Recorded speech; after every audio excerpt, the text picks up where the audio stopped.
Okay. Have you got yourself a cup of tea? Oh, I can't drink tea in the day. Oh. I have one in the morning and one when work's finished.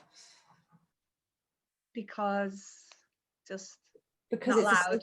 A slippery slope to, at one point I was drinking like 10 cups of tea a day. Oh, right, yeah, okay.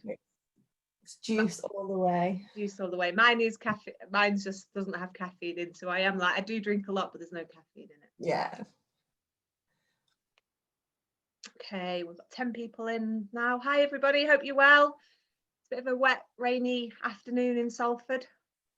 What's it like over there with you, Kayleigh? It is grey and overcast, but we have no rain as of yet, which is good because I've got 2 washing lines full of washing out. So if you suddenly see my face glaze over, it's because it started raining. Can I get off for 5 minutes and bring my washing in? Which is the joy of working from home, is that we can have our washing on the line all the time. Yeah.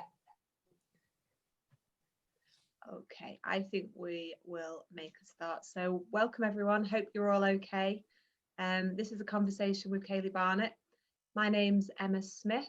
I work as a project manager for Empowered Conversations at 6 Degrees.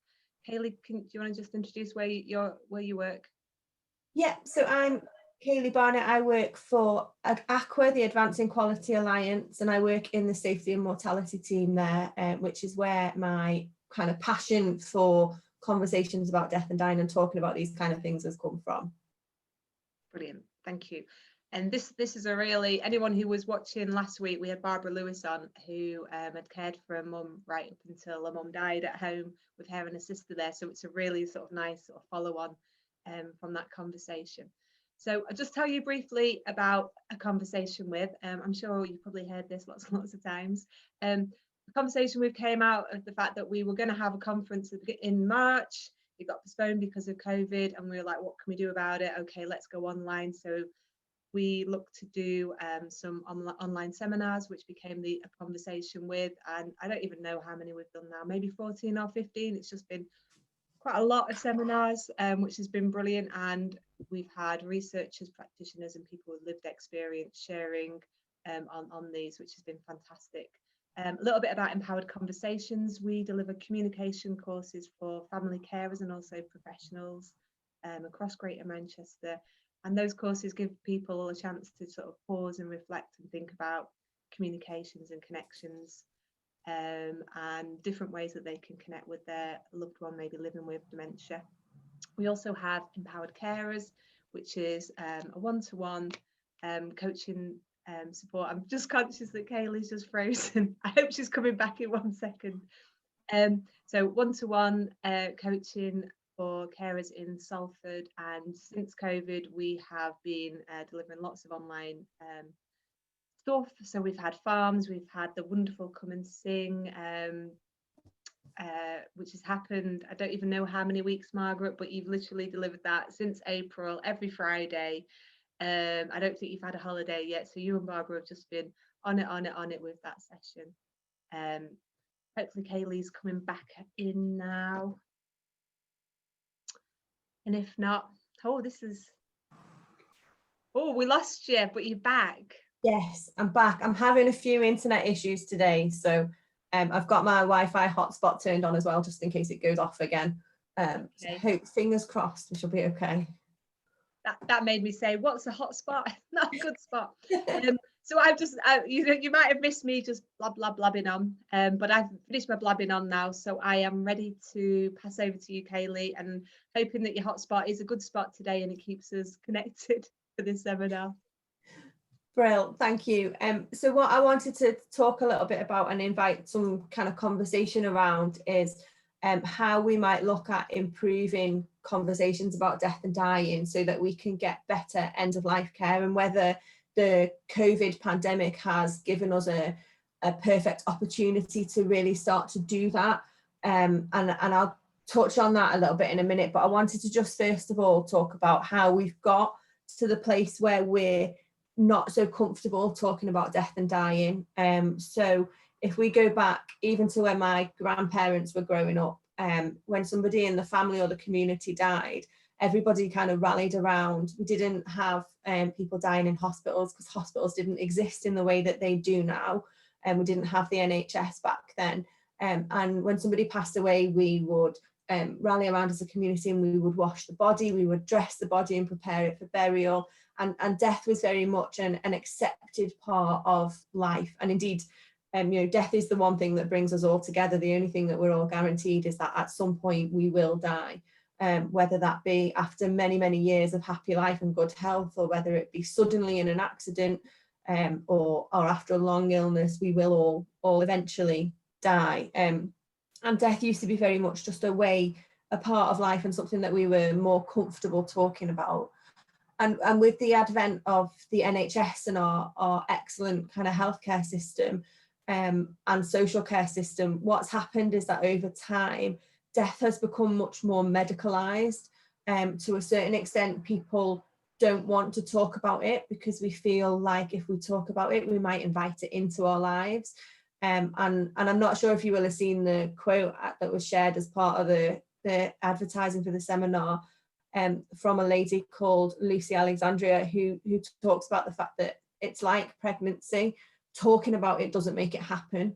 The only thing that's going to make death happen is death itself. So talking about it is a really good thing to do, because if we can make sure that we understand what people want at the end of life, then we can make sure wherever possible that we're giving that person the best ending that we can. Which makes their passing much more pleasant's the wrong word, much more peaceful, and they will feel more like they've been able to get what they wanted done, and it also reduces the guilt for those of us left behind. So I was saying to Emma before we started, when my nan died 9 years ago, we'd never had any, she had a long-term illness. We all knew she was going to die, but no one was brave enough to have that conversation with her about what she wanted at the end of her life, which led to the last 9 years. I mean, there's no family falling out, but there's been 9 years of, oh, well, would that be what she wanted? Would she have wanted something different? And if we just had that really simple conversation with her, then we might have found that was really easy to resolve. And actually, although she had cancer and she died of complications of cancer, we believe that she had underlying dementia at the end of her life as well. So that might have made that conversation a little bit more tricksy, because she wasn't necessarily fully in possession of all of her mental acuity at the time, but it still would have meant that we were in a position where we knew a little bit better what she was wanting. So essentially, our conversations and our willingness to talk about death and dying is almost a victim of the success of our healthcare system, because we're so used to somebody clinical dealing with all of our issues for us, that tends to be the way we look at death now as well, and that it's something that will happen, but we don't want to talk about it just in case. And I just wanted to kind of have a little bit of a think about how different cultures have dealt and do deal with death, and the difference between the way they deal with that. So if we look right back to the start of civilization, if you like, and the ancient Egyptians and the Incans, very much accepted from a very early age that they were going to die, and plans for their death started pretty much as soon as they were born. So if you were a high-ranking Egyptian, for example, from the very moment you were born, plans were being made for where you would be buried, what you would be buried with, and those conversations were ongoing conversations. You would go and visit your tomb, and you would decide what art you wanted on the walls, you'd decide what you wanted with you. Death was always a present during life. If we look to more modern cultures, so we've got in the Philippines to this day, in some rural communities, when a person dies, they aren't immediately buried like we tend to do in the Western culture. They are embalmed and mummified, and they are embalmed in what they call natural positions, and they will be placed as part of the family until everybody has gone through the grieving process. So that body will sit in the front room in their chair, or in front of, at their place in the dining table, wherever their space in the home was. and people will maintain communication with them. They'll talk to them until everybody's at a point where they're ready to let go, and only then is that body buried. And they consider that to be a really healthy way of dealing with the grieving process. In Madagascar, they have what they call the turning of the bones. So quite often they'll be buried the same way as they are over here, you know, fairly quickly, but every 5 to 7 years, the family will go, they will exhume the body. They spray the body with perfumes to ensure that it's sweet smelling as a body can be after all that time. And then they will dance with the body, not in a macabre sort of way, but in a maintaining their part and their role in the family, and they update them with all the family news before they rebury the body, and they do that every 5 to 7 years. Do they change clothes as well, Kayleigh? Is that the culture where they'll dress them in a whole new set of clothes? Yeah, absolutely. And it's just part of how they maintain that connection with the dead.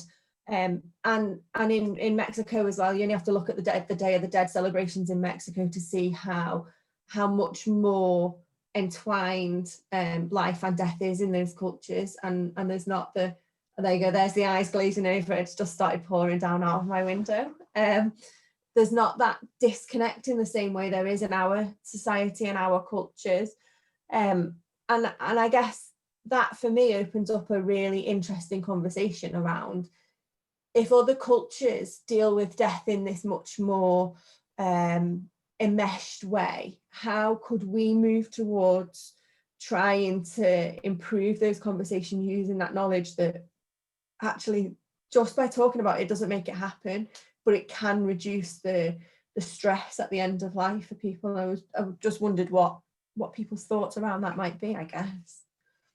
So at the bottom of the screen, everyone, there's a Q&A and there's also a chat function. So if you've got any thoughts on what Kayleigh's just said, if you could add them in there and then we can bring them into the conversation.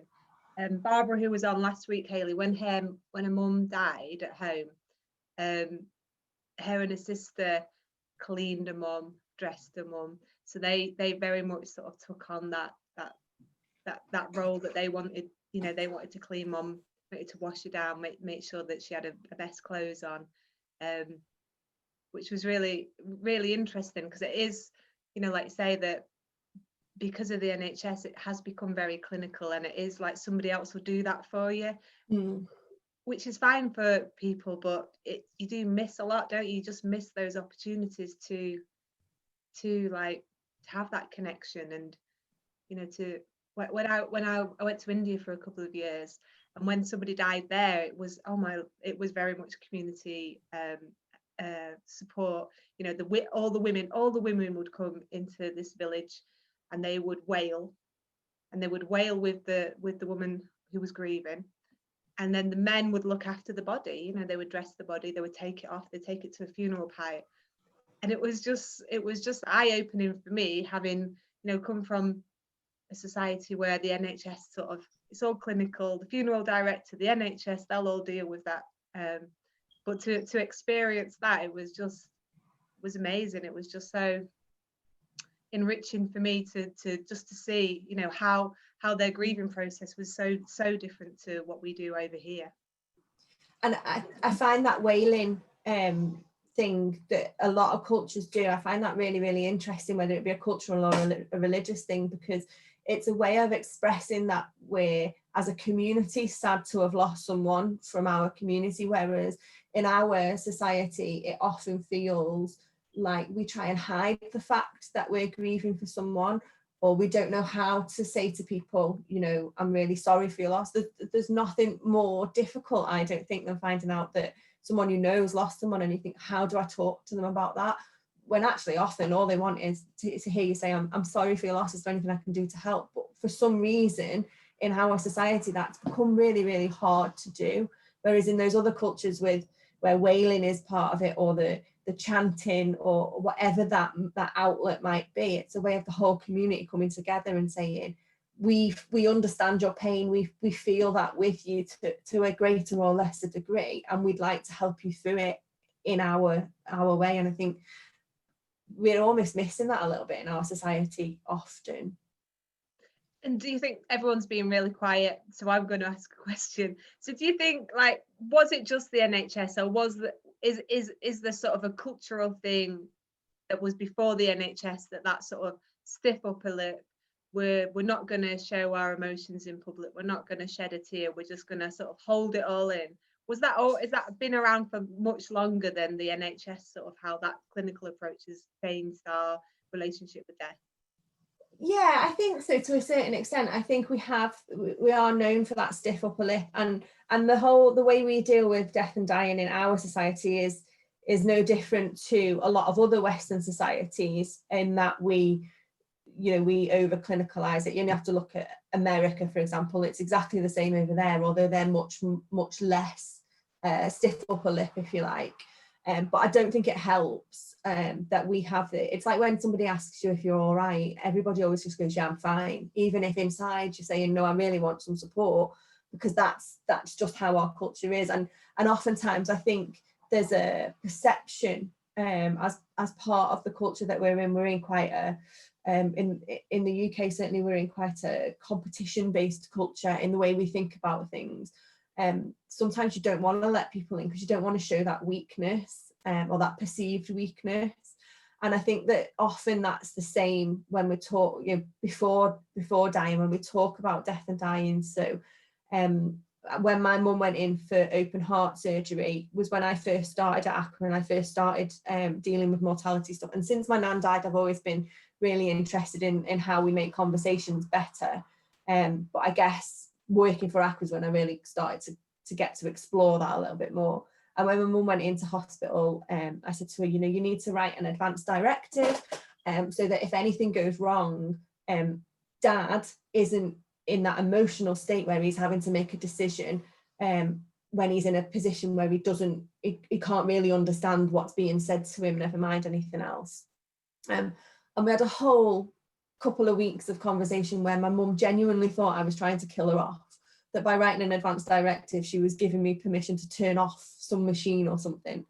And we eventually got her to write an advance directive, just so that if anything went wrong, we knew what she would want. Would she want to be kept alive on ventilation, or would she want to be left to kind of die if her only existence was going to be on a ventilator? And she eventually wrote this letter, and she said to me just before going down to surgery, she said, I've written it, it's in my handbag, in my locker, on the ward. And the key to the locker is in your dad's helmet, his motorbike helmet. I was like, well, that's great, that's progress, Mum. But if your heart stops in surgery, how long do you think we're really going to have? And to her, the fact that she'd written it was a massive step forward, and she couldn't quite see that it wasn't a weakness to say, I've got this written down, this is what I want. The fact that it was written down should have been enough for us all to magically know what was in there, because to her, to talk about that was a real kind of weakness that she wasn't willing to expose herself to at that time, I guess. And I think, as we've seen in the pandemic, that is starting to change a little bit. So people have had to consult with their own mortality to a certain extent. There's not many people across the world who haven't been impacted in some way by COVID, whether they know someone who's died, or they've lost someone close to them, or they've heard about a horror story that happened to one of their friends, or whatever that might be.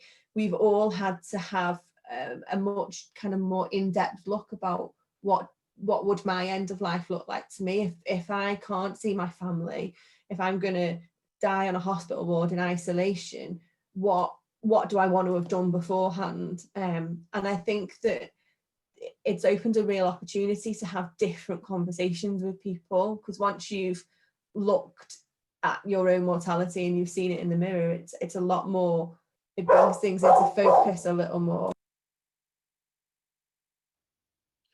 Kayleigh, the audience are used to dogs barking and cats like walking across the screen. Don't worry, they're a very forgiving audience, don't worry about that. Margaret, on that, Margaret's asked the question, hi Margaret, has COVID made our ability to grieve together even harder? I think that's a great question, and I think a lot of our grief process focuses around wakes and funerals, for example. And I've heard a lot of stories about people who have held funerals via Zoom, for example, and don't feel like they've been able to be fully connected, because a lot of it is the kind of being there and supporting each other in the moment. But I've also heard stories of you know, people who've been able to reach out virtually. So there's a lot of people who might go to a wake or a funeral and be the person that we were talking about, that stiff upper lip person who doesn't want to show any weakness and doesn't want to cry, and doesn't want to be seen to be sad. But actually, if you reach out to them via a different medium, then you might find that you're able to have a different conversation with them. So I think it very much depends on the person and their kind of makeup, because for some people, like, I don't think I'd want to attend a funeral over Zoom. That wouldn't feel right to me. Whereas I have a friend whose aunt died, and there was no way she'd have made it to the funeral if it had been in normal time, shall we say, because her aunt lives in Australia, so she wouldn't have been able to travel over, but she was able to attend the funeral because they did a lot of it on Zoom, and she felt that she was able to then be part of that grieving process with her wider family. So it's one of those, isn't it? There's so many nuances to end of life and how we deal with it that it's really hard to know. But it's even harder to know if we've never had the conversation with people. So if we've had that conversation, at least we've got an idea of what they would want. Yeah, on that, Kayleigh, I just wanted to add, I've been to now 4 funerals. One in actually at the crematorium. 3 was just a response to the funeral. So at the time of the funeral, so we lost somebody someone died down the street, and the whole street, we all just went out onto the front and we had a 2-minute silence.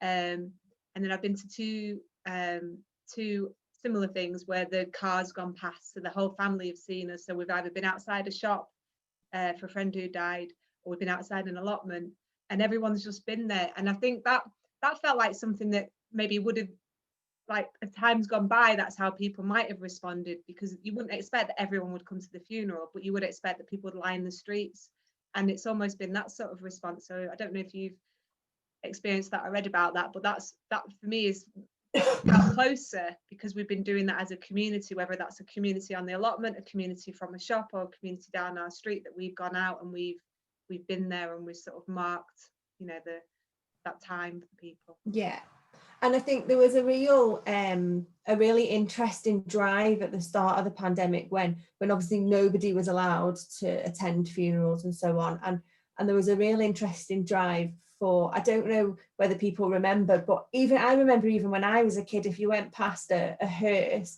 you would stop and you would pause for a second and you would respectfully let that hearse pass, and you certainly wouldn't if you were on the road. Like, the worst thing that you could imagine, oh no, cortege, and that seemed to have kind of disappeared over the last few years, but there was a real drive for people to maintain that and to start that up again, because those people that are in that coffin, that hearse, aren't going to have anyone physically there to say goodbye to them. So the least that society could do was to spend a moment respectfully recognizing that. And I think that was a really interesting kind of thing that happened. And again, it's another opportunity for us to talk to our own mortality there and kind of say, if that was me, I'd want somebody to stop and recognize that I was on my last journey. So I think that definitely we've seen more of that. And I did a secondment back at my old hospital for the first kind of 6 weeks. A lot of us at Aqua went out to work in NHS providers, and they lost a couple of staff members, and the funeral cortege did exactly that. It drove through the hospital grounds, and one of them, it wasn't a COVID, he died of cancer, but he'd been there for like 20-30 years, and previously they'd have just said to people, this is when the funeral is, go or don't go, it's kind of up to you. But they drove around the hospital grounds, and every member of staff who was able to go out and stand socially distanced, but they all went out because they could pay their respects in a way that didn't mean they had to go and kind of sit in a church or a crematorium for a long period of time, but they were able to go out and kind of say goodbye in a way that worked for them. So yeah, I think that's something I hope continues, actually, because I think it's a really, really respectful way to kind of deal with death. Yeah.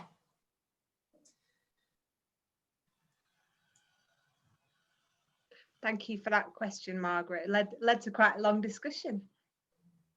I know you were saying how your mum had actually, if she went into hospital, she didn't want to be resuscitated, and that was a bit of a shock for your dad. You didn't know that. And Yeah, so this for a long time.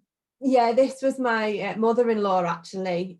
So she, they found her collapsed in her front room, and they took her to hospital, and she had kidney failure, lung failure and heart failure at the time, and we were all told that and this was pre-COVID, it's a couple of years ago now, and we were all told that we needed to gather together. So we flew family in from the Isle of Man and so on, where everyone has scattered, and they managed to kind of revive her, and she's fine now. She's been alive and kicking. I wouldn't go as far as to say well, because you can't be that well with kidney failure and lung failure. But afterwards, we had quite a long conversation as a family around, you know, what would she want if anything happened again, and we'd all assumed that, you know, she had resuscitation in the hospital in A&E. She crashed and was resuscitated, and when we were talking about it, she said, I absolutely wouldn't want CPR. She said, if that happened again, just let me go. And her and her husband have been married for 50 years, and he was absolutely floored by that. He said he would have always done whatever it took to keep her alive, but now that he knows that she'd rather be left to die in less pain, I guess, because CPR is quite an intensive procedure. You don't kind of come through CPR without any injuries whatsoever, and they quite often say if you've not broken a rib, you've not done it properly. And he said it really changed his opinion to know that that's what she'd want, and it's taken a lot of that. If she goes and it happens again, he'd still really, really struggle, but he'd know that that's what she wanted.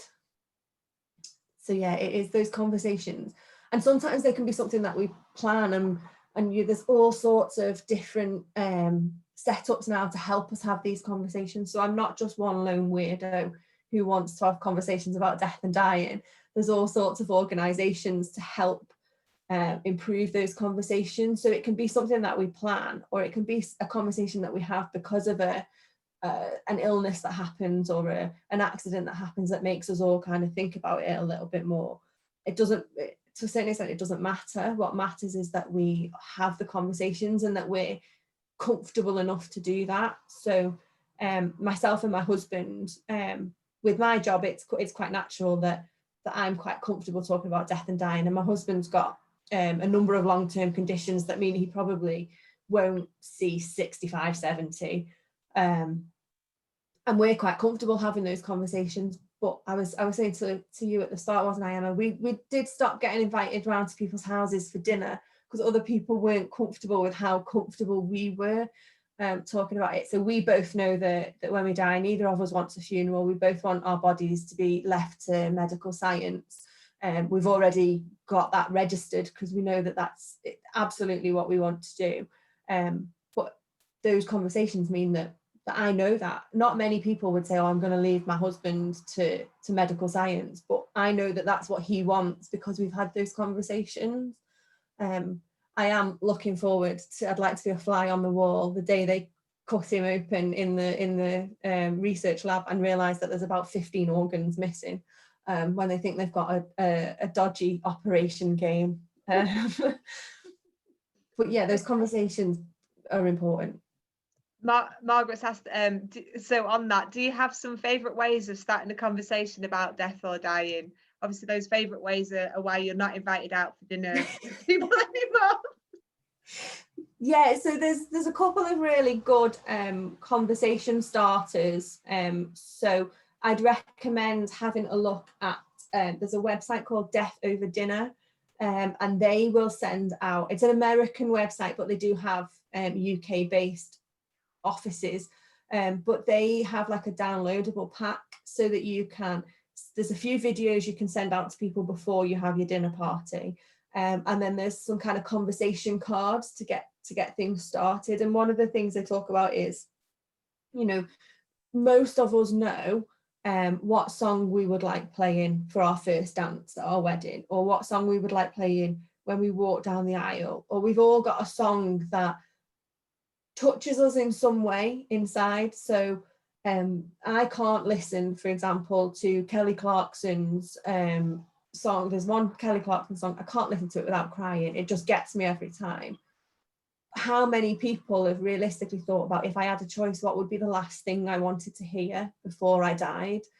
And I could probably tell you 3 or 4 songs that I'd want as the last thing I heard, but actually the very last thing I'd want to hear would be my husband. You know, how many people really have that level of consideration? And so that's an interesting way of starting conversations, is looking at some of the cards on Death Over Dinner. They can be really interesting. There's also a social movement, I guess you'd call it, called Death Cafe, that I don't know if people might have come across.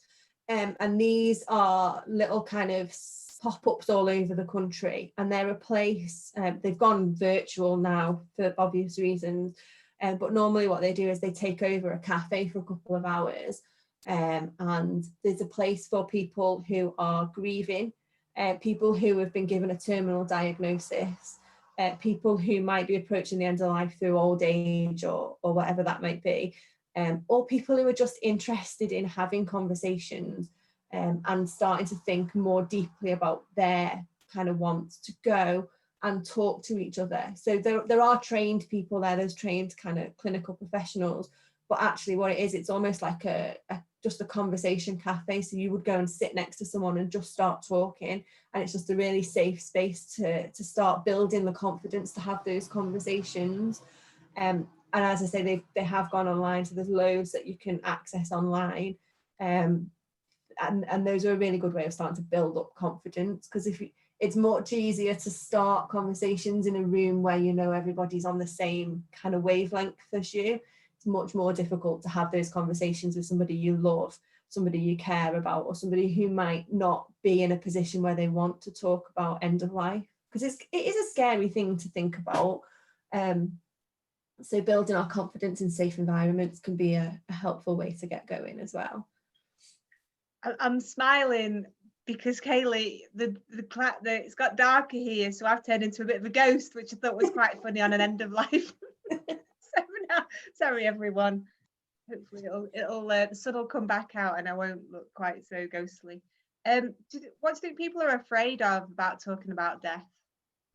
I think there's that genuine fear that if we talk about it, it'll happen. People, there's a fear that as soon as you start to talk about it, that grim reaper or whatever we imagine as being in there at the end of our life will go, oh, they're thinking about this. Maybe I'll come for them a little bit early.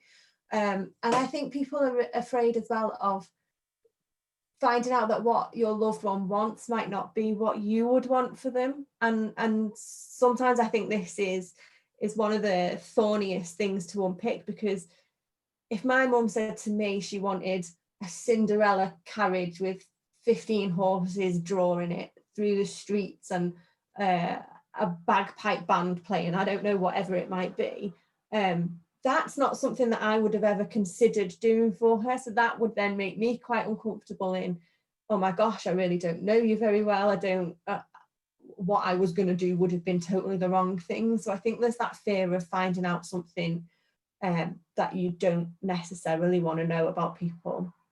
And I think that's where having the conversations as early as possible is really important, because it gives people that time to become more accustomed to it and more comfortable with it, and for that fear to go away a little bit.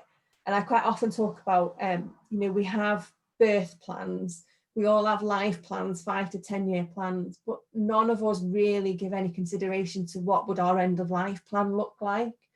And that is built on that fear. And the more we can talk about it and the more we can normalize those conversations, the easier they become.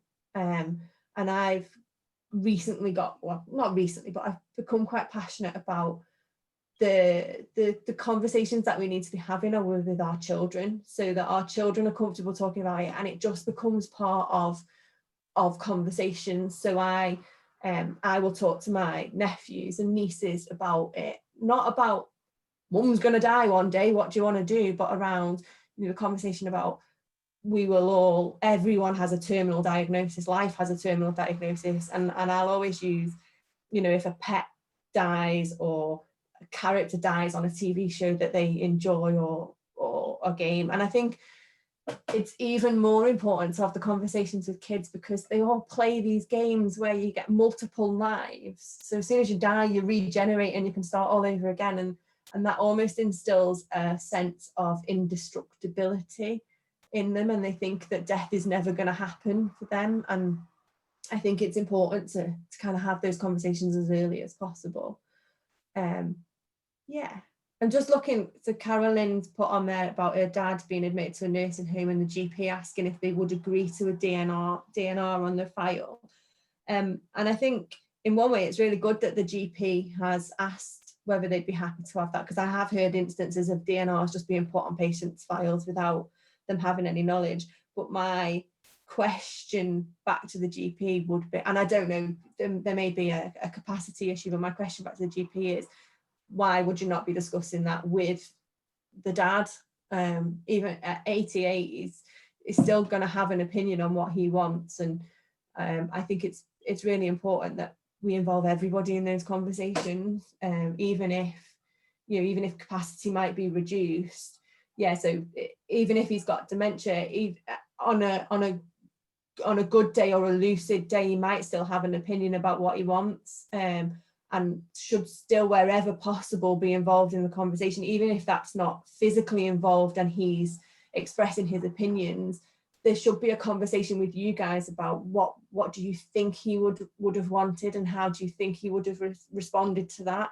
And I think so DNAR is a really interesting thing. So I've got no medical conditions, I've got no kind of health and well-being worries, but I've got a DNR on my file, and my DNR is, I'm happy to be resuscitated if I will regain all of my faculties, but if there's a chance that I would end up in a vegetative state, I don't want to be resuscitated, and that's on my file. The only problem with the DNR, of course, is that it doesn't follow you around. So if you move from the nursing home into hospital, you'd potentially have to do another one. Now a lot of places are moving towards a unified DNA CPR, but that doesn't happen everywhere. So so you did get to have that conversation, that's great. But yeah, DNA CPR quite often don't move from institution to institution. So if you're admitted to hospital from the nursing home, you might have to do another one. And then when you go back to the nursing home, you might have to do another one again because that one's then expired, which doesn't make it easy, because, if you're having to have that conversation over and over again, you soon get, even if you're comfortable talking about what you're talking about, you soon get to the point where you're fed up of telling the same story over and over. And I think that's where advanced directives come in, because then you can have that will follow you around, and you can have the if this, then I'd like this, if that, then I'd like the other. And it's a more nuanced conversation, and delves more into what represents a good quality of life for you, rather than just, do we think we should resuscitate you? So that, they're quite And if people haven't come across an advanced directive before, is that something, if they Google, they're going to find it? It's something they can download, they can just fill it in there and then just alert someone to where it is in their house? Is that what it would be? Yeah, so I'm not sure whether you can just fill one out online, but essentially, so it's not like a will. A will has to be kind of notarized and witnessed by people, and whereas an advance directive, technically you could just write on a piece of paper and carry around with you as long as somebody knows about it. But you can go into your GP surgery, so technically anyone can write an advance directive, and your GP can write that with you or with your family member. Speaking from experience, if you go as a young, healthy person, it's not that easy to get your GP to agree to do an advance directive for you, because they think that my GP tried to put me on antidepressants and everything. And I was like, no, I'm not depressed. I'm a practical person, and I know that at some point I'm going to die. They're also, ironically, living documents, so you can update it whenever. So if your preferences change, so if, for example, I'm very much of the opinion, if I was diagnosed with inoperable cancer, I wouldn't want all sorts of treatment. I'd want to enjoy my last however long I had. However, if I then get diagnosed with inoperable cancer, how do I know that my opinion on that won't change completely? And I get diagnosed and think, actually, no, I want to fight with every fibre of my being, then I can update that and change it. And that's my kind of prerogative to do. So it follows you through all your kind of life stages. And in that way, it's very much a life kind of plan as well. You know, it's that document of what do I want right now if something was to happen to me.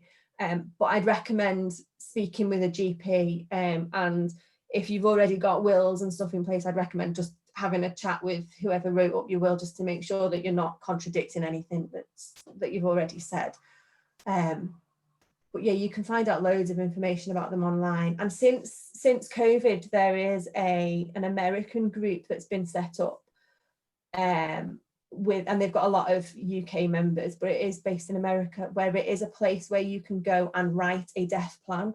So it's an online community, but they give you all sorts of forms and tools so that you can write a death plan to whatever degree of detail that you want. So the detail could be, I don't want to be kept alive on a ventilator, right the way down to, this is the outfit I'd like to be wearing when I'm buried, and this is how I want to be buried. So it can be as detailed or as kind of overarching as you like. And I'll find that website and send it to you, Emma. Yeah, brilliant, thank you. Off the top of my head, I can't remember what it's called.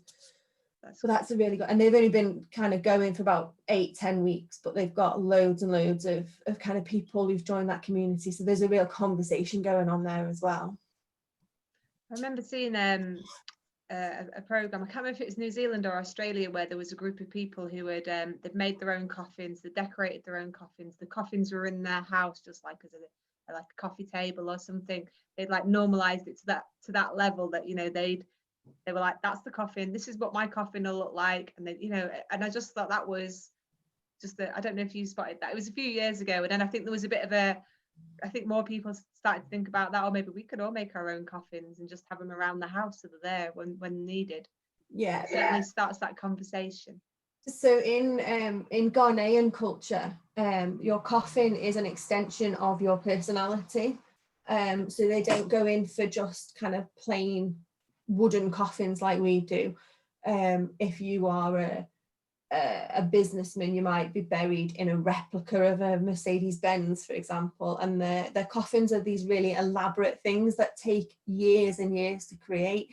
And by having those conversations about what do I want my coffin to look like, you're automatically having those conversations about what do I want at end of life. Whereas the way we do things over here is much more around, we'll have a plain dark wood coffin, maybe with some metal on it and a plaque on it or whatever that might be. There's not a lot of space to have a conversation about that and to start that kind of conversation.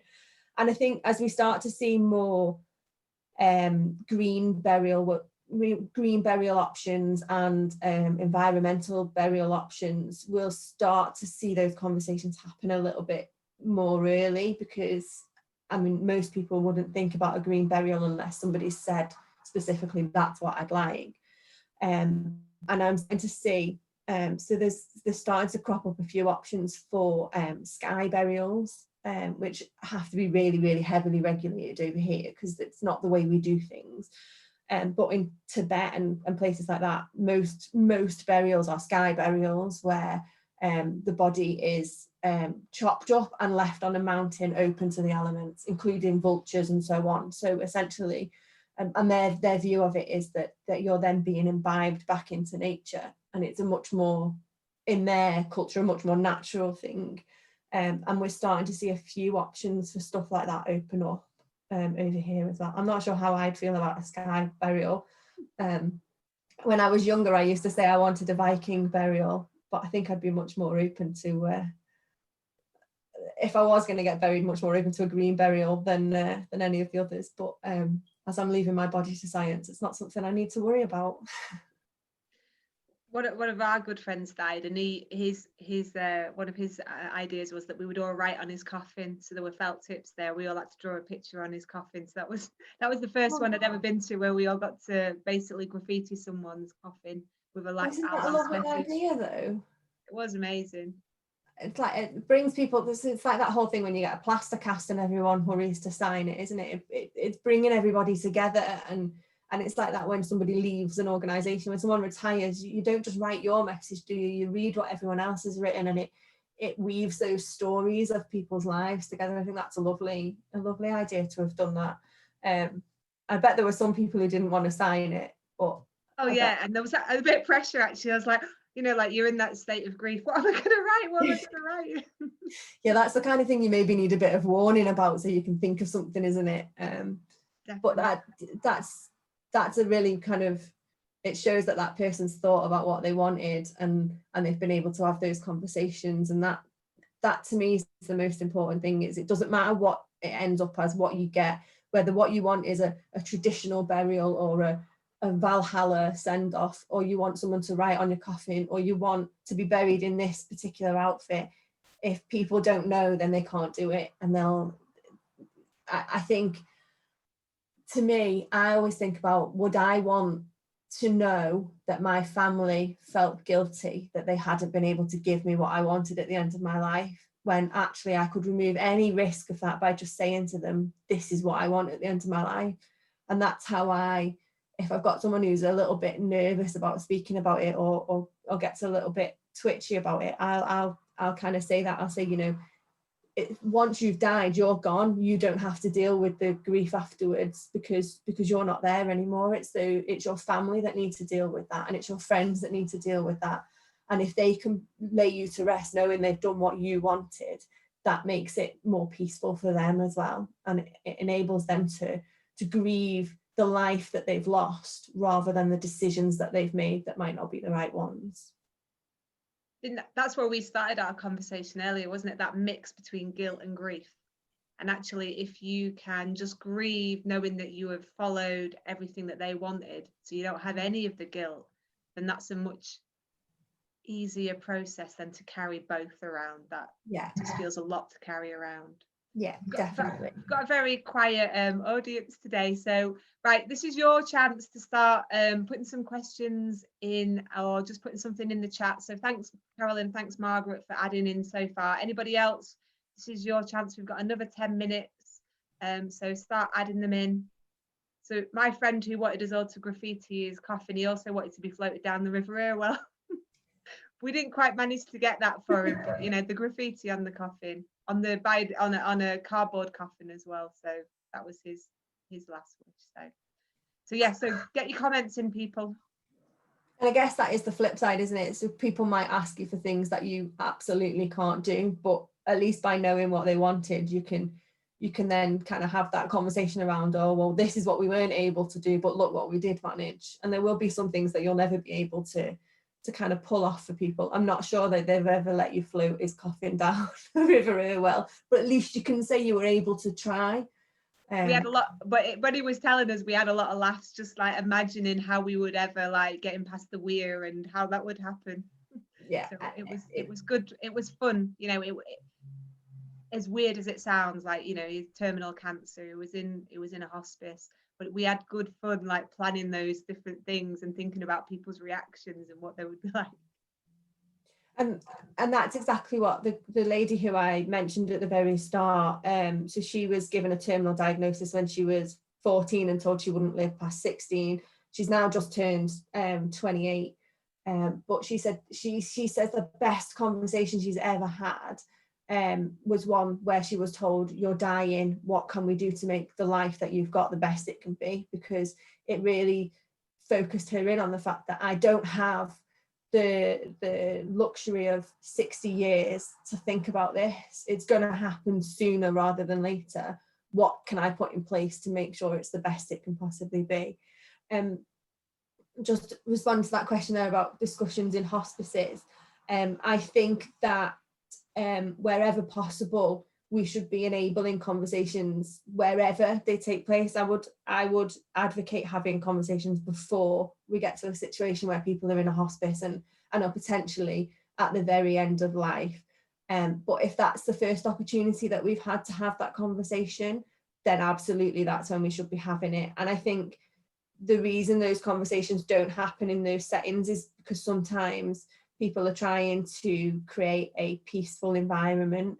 But I'm seeing more and more that those conversations are happening. So when my nan went into the hospice, that was probably the first time any of us, we knew she was dying, but it was probably the first time any of us accepted it, because the hospice staff were very calm and reassuring, but very certain in the fact that your nan is here to die.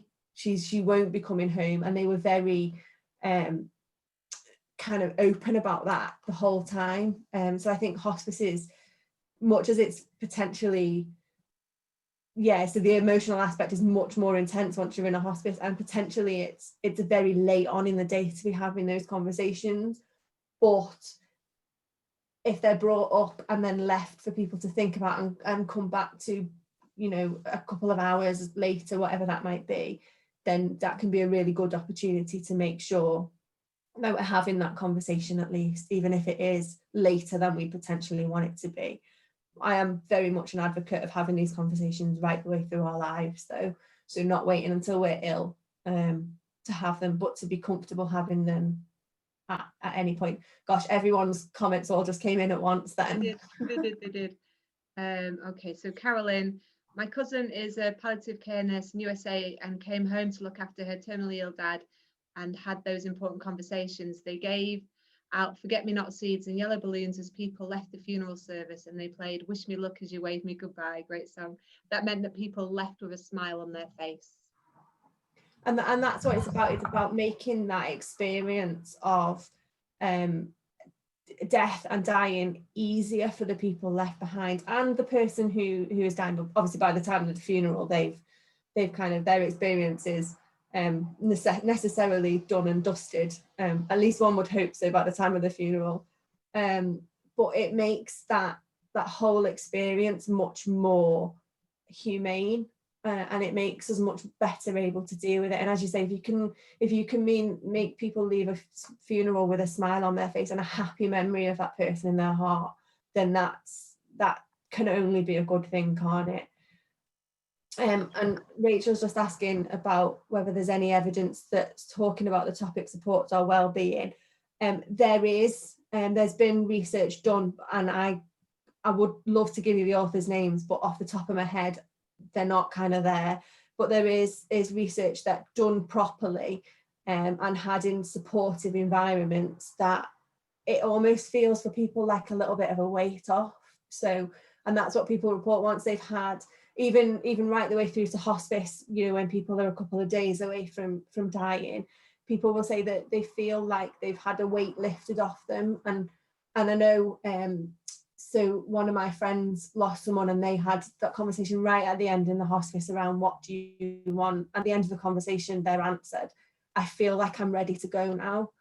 I've said everything I wanted to say. I've been able to, they were able to get family there to heal a couple of kind of long-standing rifts in the family, and she said, I feel like I've had that conversation, I've been able to heal the wounds that needed healing and have those conversations, and I'm ready now. And she died like a couple of hours later, and she'd reported just feeling more peaceful. But I can certainly find the evidence and share it with Emma to share.